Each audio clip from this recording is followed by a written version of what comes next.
Hello, this is the final that I am going to be demonstrating. So, abstract. For this presentation, I have chosen something that has been spoken a lot about and every time has made me more and more interested. I have chosen the evolution of folklore dramas and their importance. This presentation is going to contain a history of folklore genres, a video to help explain, as well as an argument / comparison of the genres and even the elements for it as well. So, what are folklore genres? Which are the elements of this presentation. Folklore is generally defined as groups with a common factor between them. Genres is a certain type of folklore and it is based on 4 different categories: things we say, things we do, things we make, and things we believe. Things we say, jokes, songs, etc., encompasses all the folklore that comes out of our mouths onto a paper or screen. Legends tend to highlight what a society is stressed out about, not expecting stories content to directly impact our lives. Myths equals sacred truth. Legends is true but not believed. Folklore is largely designed by its process. Contemporary, easy to get the full picture. Things we do. Rituals, games, etc. It's a really broad area and a necessary level of engagement. It's hard to determine clear-cut boundaries for many examples of customary folklore. Rites of passage, a constant pattern, has emerged in right of way of groups of people which acknowledge transition of life. 3 stages, necessarily. Often, unconscious pattern is used by groups that want to consciously create a new identity for someone. Things we make, collections, folklore, etc. Qualities of folklore, variations, and traditions were found in many objects found in people's homes. Mass-produced objects turn into folklore objects when they are turned into something else, which was assemblages. Mass-produced items can become traditional in the way they are passed down. An object can be important and meaningful without being a folk object. Last but not least, things we believe, superstition, folk religion, etc., which folk believes can be true, and supernatural folk beliefs were a form of superior folklore. People believe that scientific understanding increases, supernatural belief will decrease. The cultural source of hypotheses was all that folklorists had to work with and value in considering the possible experimentational sources of folk beliefs. People can be rational without being correct. History of genres. Trudier Harris once said, "The umbrella concept of genre thus became for folklorists the basis for classifying and authenticating those forms that they have judged to be peculiarly within their realm of training, expertise, and scholarly supervision. The basis for determining specifics of a genre is a series of single texts that are subject to dynamic changes. As a result, as was concluded many years ago when analyzing the genre legend, in order to determine a genre, one must consider the entire context of the situation in which a folklore communication is sent, as well as the narrator's creative activity and the recipient's participation in a folklore event. By shifting the emphasis from the text itself to the context in which it operates, the concept of a genre is regarded primarily as a model of certain communication scenario in which the performer's intentions play the most important role. Today, they exist mostly in the media, particularly the internet. They transcend cultural barriers and become a part of the global modern world. For this next slide, it'll be a video explaining further on the concept of folklore genres.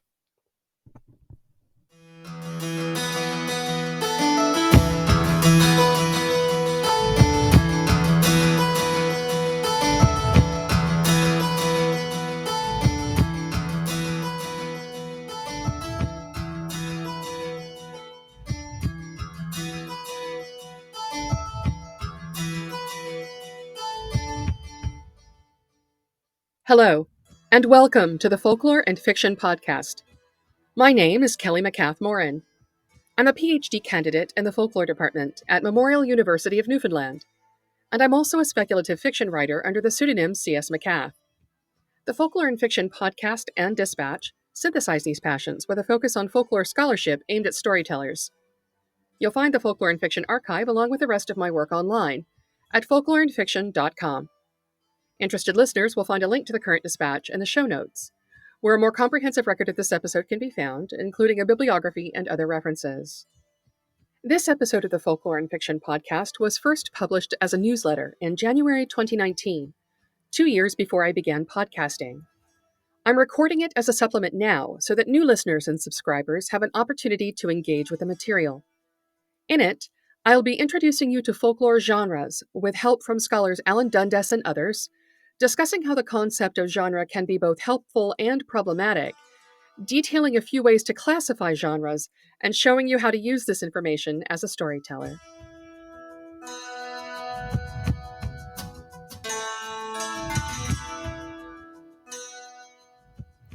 What is folklore? In 1846, British writer William Toms coined the word folklore in a letter written under the pseudonym Ambrose Merton to a literary magazine called the Athenaeum. Toms contributed little else to folkloristics, but because he gave the discipline its name, we remember him for it. Indeed, he would not have had it any other way. Alan Dundes writes that among other self-congratulatory gestures, he was given to jotting versions of the following quatrain on the backs of photographs and calling cards.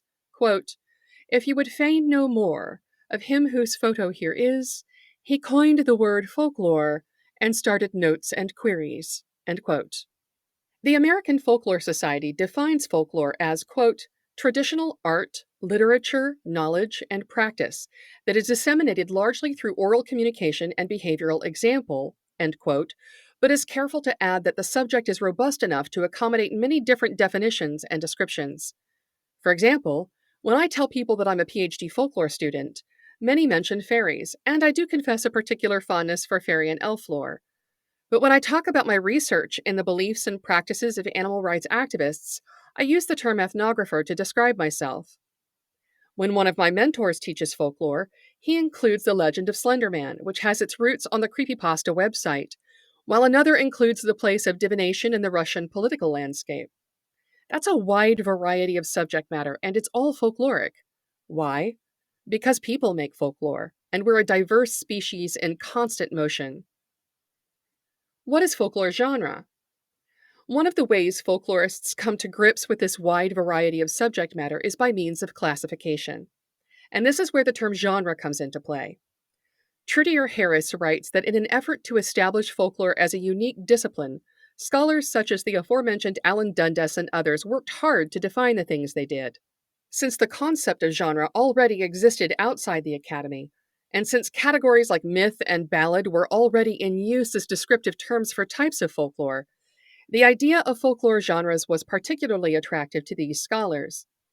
Harris further writes that, quote, "the umbrella concept of genre thus became for folklorists the basis for classifying and authenticating those forms that they judged to be peculiarly within their realm of training, expertise, and scholarly supervision." End quote. So simply put, genres are academic systems of classification for various kinds of folklore. How is the idea of genre both helpful and problematic? A myth is not a legend, nor is it a dance or a traditional recipe for fry bread. Folklore genres give us terms for these different elements of culture, belief, narrative, custom, foodways, and this helps us to examine and understand them independently of one another. However, classification systems can also impose limitations on thinking and expression. As I concluded in a term paper analysis of phantom ship legends, quote, "I do find it interesting that a selection of 15 random narratives about the same supernatural phenomenon did not produce a unified genre, could not be uniformly classified, and offered little in the way of patterns for gender, geographical, or other analyses. From this, I have gained what I believe is a valuable insight about the use of genre, classification systems, and theoretical models. They are, in most respects, both artificial and imposed. We might agree as scholars that legend or memorat is a useful word for labeling certain kinds of narrative, and we might generally agree about the definitions of those words. But in practice, we must be willing to step back from our eagerness to put narratives into categories and look at them from several perspectives, with several analytical tools, in order to arrive at meaning." End quote. What are some ways to classify folklore genres? With all the foregoing firmly on board, here are a few examples of folklore genres and classification systems. Beliefs, to include myths, religions, rituals, etc. Customs, to include celebrations, dances, games, occupational practices, etc. Foodways, to include food customs, traditional recipes, etc. Material culture, to include pottery, quilts, vernacular architecture, etc. And narratives, to include ballads, fables, legends, etc. The above list is by no means exhaustive, and you'll be seeing more of it as this series progresses. Meanwhile, you might visit the New York Folklore Society's website, linked in the dispatch, to learn a bit more. Check out the Folk Arts and Culture section, and you might peruse the titles listed in the bibliography, which can also be found in the dispatch. How might we use all of this information as writers? Right, that's the important bit for you, isn't it? Let me ask you a question. What makes a myth a myth? Think about your answer for a moment and then listen to mine. From Dan Benamos's perspective and mine, myths are stories that fall into the belief category of folklore genre classification, which means they were or are part of a culture's belief system. They're sacred, they occur in the distant past, they're often creation stories, and the principal characters in them are usually non-human or superhuman. With this information in mind, you can improve your writing in several ways. You know more about folklore belief and narrative in general. You know what a myth is when you read one. You can include existing myths properly in your writing, and you can invent your own myths and write them into your stories. I've been building worlds, constructing languages, and including them in my stories since 2001, so I know how important that process is to the creation of good speculative fiction. I also know the knowledge I've gained in the study of folkloristics is helping me become a better fiction writer, so I want to share it with you. That's why this newsletter exists. You'll see it on the first Folklore Thursday of every month except June and December, when I send out semi-annual updates about my academic and writing careers. That's all for now. Thanks so much for your time. I'll be back next month with a longer discussion of myth.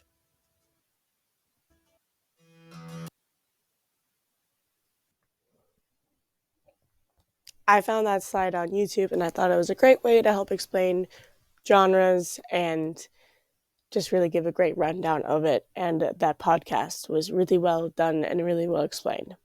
Anyways, for our next and I think final slides, we are into the comparison and argument of this whole section. I kind of did a mix of both, kind of leads towards the comparison, but I like to see it as both comparison and argument. Anyways, so a myth is neither a legend. Folklore genres provide words for these various cultural aspects, belief, narrative, customs, allowing us to investigate and understand them independently of one another.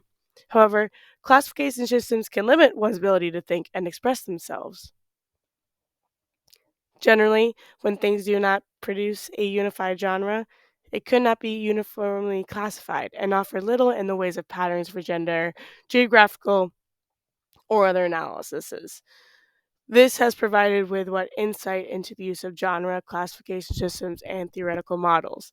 They are, for the most part, both artificial and imposed. As scholars, it can be agreed that legend or memoritz is a useful word for labeling certain types of narrative, and that we may also agree on the definitions of those words. In practice, we must be willing to step back from our eagerness to categorize narratives and examine them from multiple perspectives using multiple analytical tools in order to arrive at meaning.